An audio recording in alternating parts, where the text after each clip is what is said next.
નમસ્કાર મિત્રો, આજે આપણે જોઈશું આર્ટિકલ્સ. તો અંગ્રેજીમાં 3 આર્ટિકલો છે: એ, એન અને ધ. એ, એન અને ધ. એમાં એ અને એન આ બંને આર્ટિકલ જે છે એ અનિશ્ચિત અને ધ જે છે એ નિશ્ચિત આર્ટિકલ કહેવાય છે. ઇનડેફિનેટ અને ડેફિનેટ. એ અને એન છે એ અનિશ્ચિતમાં આવશે, જ્યારે ધ છે નિશ્ચિતમાં આવશે. એ સિવાય જોઈએ તો એ અને એન છે એ બંને આર્ટિકલ એક વચનમાં જ આવશે, જ્યારે ધ આર્ટિકલ જે છે એ એક વચન અને બહુવચન બંનેમાં આવશે. એ અને એન છે એ એક વચનમાં જ આવશે, ધ છે એ એક વચન અને બહુવચન બંનેમાં આવશે. હવે વાત કરીએ આપણે એ અને એનની. એમાં આપણે લઈએ આર્ટિકલ એન. તો એન ક્યારે વપરાય જોઈએ આપણે? જે શબ્દ એક વચનમાં હોય તેમજ તેનો ઉચ્ચાર. શબ્દ એક વચનમાં હોય પણ એનો ઉચ્ચાર ખાસ ધ્યાનમાં રાખવાનો છે આપણે. સ્વરથી થતો હોય. શેનાથી થતો હોય? સ્વરથી. તેવા સામાન્ય નામની આગળ આર્ટિકલ એન આવશે.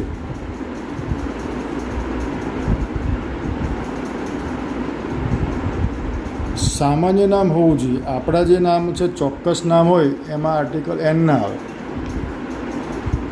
તો જે શબ્દનો ઉચ્ચાર સ્વરથી થતો હોય તેવા સામાન્ય નામની આગળ આર્ટિકલ એન આવે.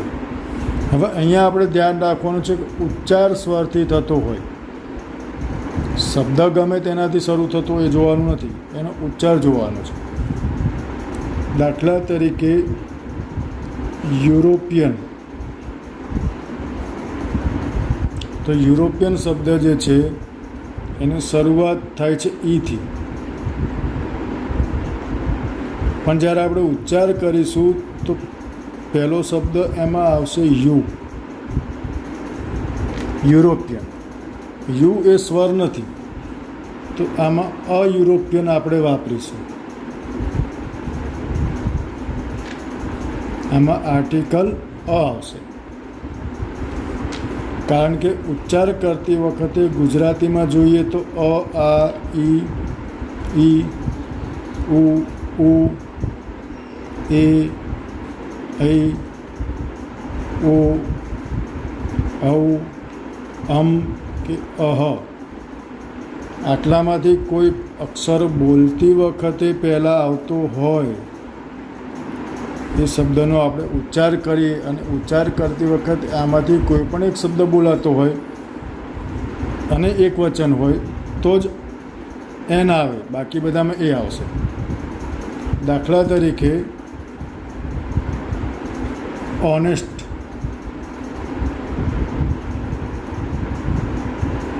તો એનો ઉચ્ચાર થાય છે ઓનેસ્ટ. પહેલો અક્ષર એમાં આવે છે ઓ.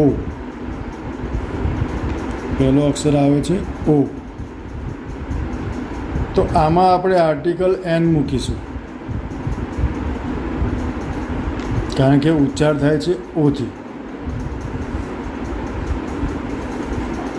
એપલ, ઓરેન્જ, ઈગલ, વગેરે શબ્દોમાં પણ આપણે મૂકીશું એન. તો ફરીથી આપણે યાદ રાખીશું કે જે શબ્દનો ઉચ્ચાર સ્વરથી થતો હોય, સ્પેલિંગ ચાલુ થતો હોય એ જોવાનું નથી, ઉચ્ચાર જોવાનો છે, બોલીને જોવાનું છે.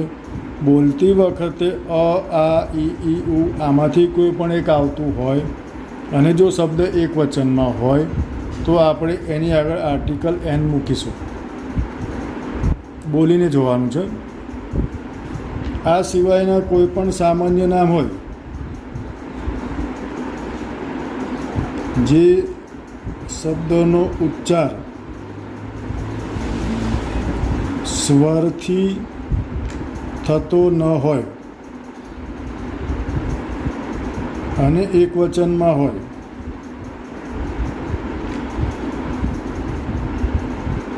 તેવા સામાન્ય નામની આગળ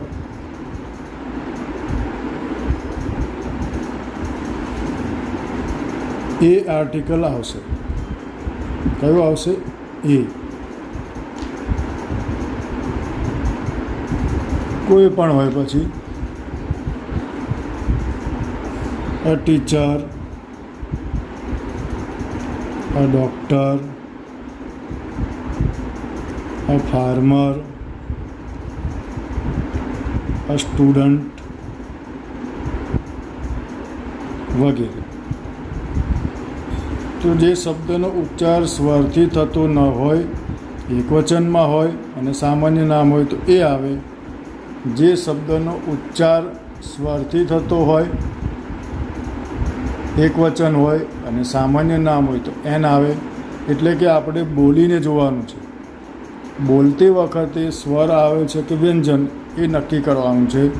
પ્લસ એ નામ સામાન્ય હોવું જોઈએ અને સૌથી અગત્યનું કે એ નામ એક વચનમાં હોવું જોઈએ. એક વચનમાં જ એ અને એન આવશે, બહુવચનમાં આવશે નહીં.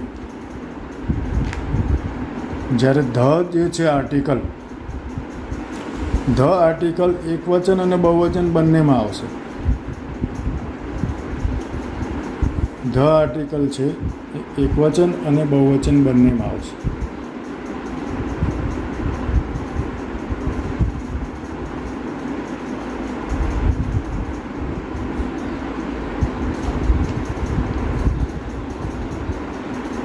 હવે ધના ઘણા બધા ઉપયોગો છે, એ આપણે એક પછી એક જોઈએ.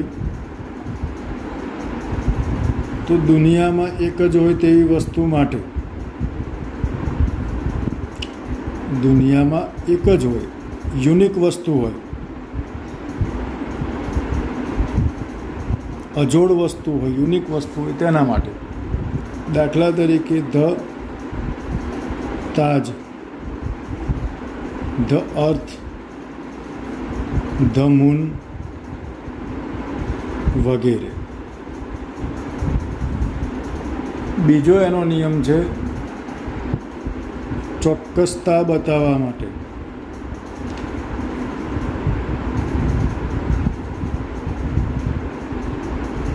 ચોક્કસતા બતાવવા માટે આપણે એમ કહીએ કે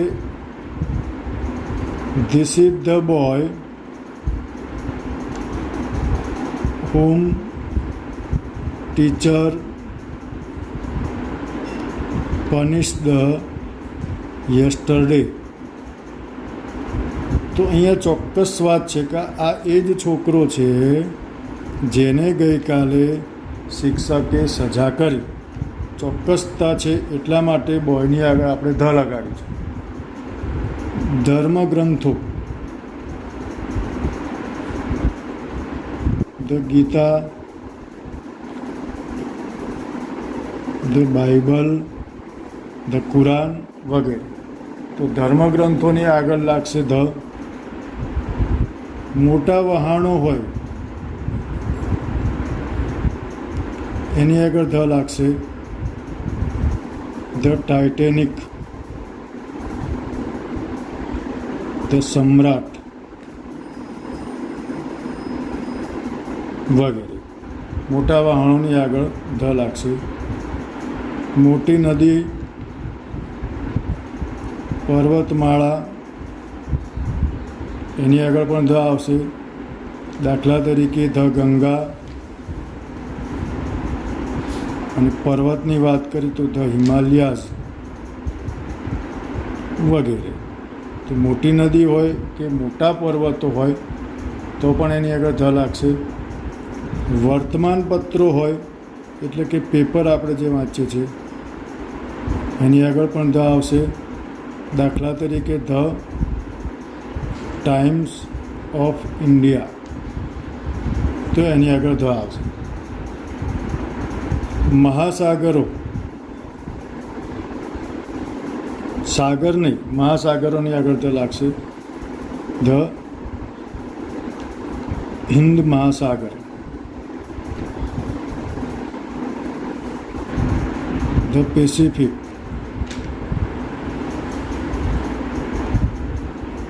તો મોટા સાગરો હોય, મહાસાગરો જેને આપણે કહીએ છીએ એના માટે પણ ધ લાગશે. દિશા બતાવવા માટે ધનો ઉપયોગ થશે. ધ સાઉથ,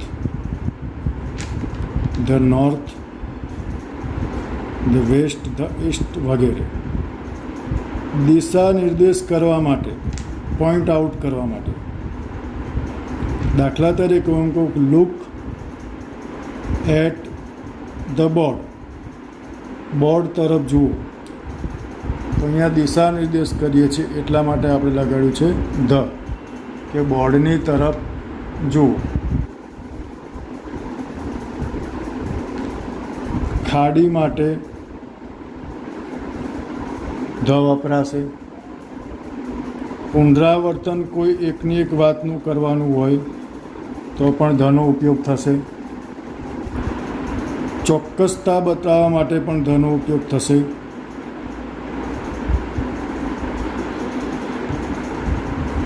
કોઈ આખા સમૂહની વાત કરી હોય, સમૂહ નિર્દેશ માટે પણ ધ વપરાશે. કોઈ ચોક્કસ જાતિ કે પ્રજાતિની વાત હોય તો પણ ધ વપરાશે. સુપરલેટિવ ડિગ્રી હોય એટલે કે શ્રેષ્ઠતા બતાવવા માટે, એમાં પણ ધનો ઉપયોગ થશે. ખાડી માટે ધ બે ઓફ બેંગાલ આપણે કહીએ છીએ એના માટે પણ ધનો ઉપયોગ થશે. તો આટલા ધના ઉપયોગો છે. ધ છે એકવચન અને બહુવચન બંનેમાં વપરાશે, જ્યારે આર્ટિકલ એ અને એન છે એ માત્ર એકવચનમાં જ વપરાશે. તો આશા છે કે આ વિડીયોથી આપ આર્ટિકલના કોન્સેપ્ટને સારી રીતે સમજી શકશો. ધન્યવાદ.